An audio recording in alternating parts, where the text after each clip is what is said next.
नमस्कार दोस्तों, मैं हूं अर्णव और स्वागत है आपका रेलवे टॉकीज में। आज एक बहुत ही इंटरेस्टिंग टॉपिक लेके आया हूं आपके सामने। That is the national holiday allowance.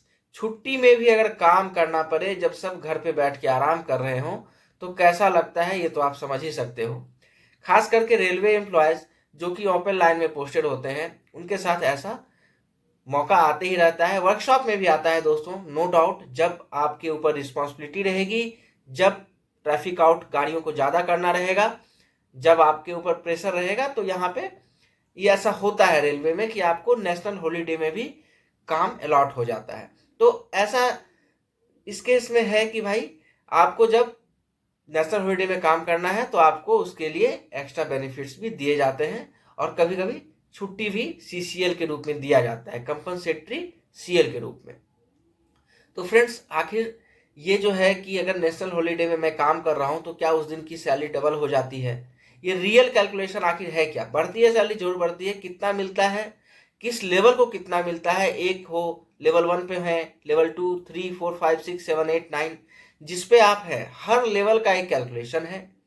और 50% डीए बढ़ने के बाद ये रेट कितना चेंज हो जाता है। 8 सीपीसी अगर लागू होती है तो उसके बाद आपके नेशनल हॉलीडे अलाउंस पे क्या इफेक्ट पड़ेगा। उसके बाद हर लेवल की एक अपर लिमिट होती है दोस्तों। ऐसा नहीं है कि अगर नेशनल हॉलीडे अलाउंस का भी एक लिमिट है कि इतना ज़्यादा, इससे ज़्यादा अलाउंस आपको उस महीने में अलॉट नहीं होगा, तो उसका भी एक रूल्स है। तो ये सारी चीज़ों को मैं एक जगह समराइज करके आपके सामने पेश करूंगा, और ऐसा ही वीडियोस मैंने पहले भी बनाया है टी अलाउंस को लेकर या फिर और सारे अलाउंस को लेकर। उसको भी आप वॉच आउट कर सकते हैं प्लेलिस्ट में जाके। तो चलिए आज पूरी तरह से समझेंगे कि नेशनल हॉलीडे में अगर काम करेंगे तो सच में उस दिन की सैलरी डबल होगी या नहीं होगी, कितना आपको मिलेगा अलाउंस, कब मिलेगा, क्या अपर लिमिट है, ये सारा चीज जानेंगे दोस्तों। तो चलिए सबसे पहले व्हाइट बोर्ड की तरफ बढ़ते हैं और रियल कैलकुलेशन को हम लोग देखते हैं। तो दोस्तों जानते हैं कि सबसे पहले एनएचए होता क्या है। देखिए, नेशनल हॉलीडे अलाउंस एक प्रकार का अलाउंस है जो कि रेलवे के नॉन गैजेटेड एम्प्लॉयज को ही बस दिया जाता है। गैजेटेड एम्प्लॉयज को ये अलाउंस नहीं मिलता है। अब बात ये आती है कि नेशनल हॉलीडे कौन कौन से हैं। तो मान लीजिए यहाँ पे मैं आपको बताना चाहूँगा 26 जनवरी, 15 अगस्त और 2 अक्टूबर। खास करके अगर इन 3 दिनों पे किसी की ड्यूटी लगती है, किसी को काम करना पड़ता है, तो वहाँ पे ये अलाउंस आपको मुहैया कराया जाता है। अब चलिए दूसरा जो हमारा क्वेश्चन है कि इसके लिए एलिजिबल कौन कौन होते हैं। इसके लिए दोस्तों एलिजिबिलिटी जो है वो है group C non gazetted staffs. उसके बाद आपके रनिंग स्टाफ्स में जो भी आपके गार्ड्स हैं, लोको पायलट्स हैं। फिर आपके ओपन लाइन स्टाफ्स। उसके बाद आपके ट्रेवलिंग एंड रिलीफिंग स्टाफ्स, या फिर आपके waiting and light duty staffs. ये सारे ही कैटेगरी। और एक चीज और, यहाँ पे सुपरवाइजरी कैटेगरी भी एलिजिबल है, जिसमें कि जेई और एसएससी दोनों आते हैं। सुपरवाइजरी कैटेगरी भी एलिजिबल होते हैं इस अलाउंस के लिए। अगली बात आती है दोस्तों कि लेटेस्ट रूल क्या है। लेटेस्ट रूल नहीं, रेट्स। लेटेस्ट रेट्स क्या है। यहाँ पे दोस्तों अगर लेटेस्ट रेट की बात करें तो लेवल 1 से लेके लेवल 2 तक ये 480 रुपये पर डे। अगर एक दिन आपने नेशनल हॉलीडे अलाउंस पे काम किया है तो 480 रुपये आपको मिलेंगे। लेवल 3 से लेके लेवल 5 तक ये लिमिट है 596 रुपये। और वहीं लेवल 6 से लेकर लेवल 8 तक ये आ जाता है 788 रुपये। मतलब कि अगर आप लेवल 6 से लेकर लेवल 8 में हो, हम आगे लेवल 9 की भी बात करेंगे कि उनके लिए क्या रूल है, मगर लेवल 6 से लेकर लेवल 8 में अगर आप हो तो 788 रुपये आपको मिलेगा। और ये रेट जो दोस्तों होता है फिक्स्ड होता है। इसमें कोई ऐसा नहीं है, अलाउंस का कोई परसेंटेज आगे पीछे नहीं होता है, ये फिक्स्ड होता है, इतना आपको मिलेगा।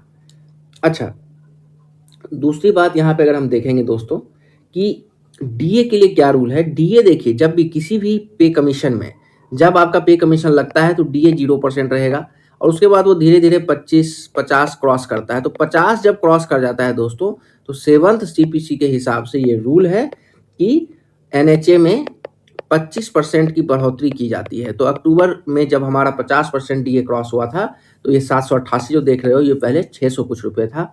ये सारे रेट्स कम थे, ये 25% से बढ़ाया गया है। तो आगे 8 सीपीसी में भी हो सकता है इंटीग्रेटेड, तो एक बार बढ़ेगा ही पूरा पूरा। और उसके बाद पर 10% या 25-50 के स्लॉट में इसको 25% से इंक्रीज किया जाएगा। तो ये अलाउंस आपको कहीं ना कहीं 1500 के आसपास नजर आ सकता है।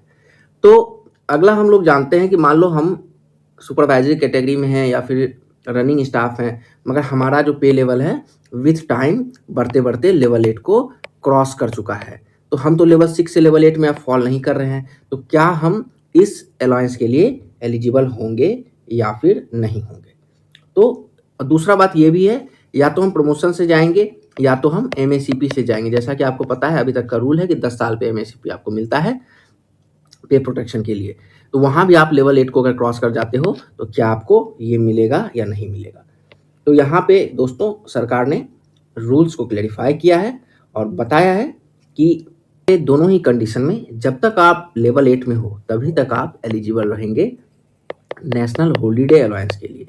क्योंकि नेशनल हॉलीडे अलाउंस जो है ये एक तरह का रिवार्ड है फॉर हार्ड ड्यूटी।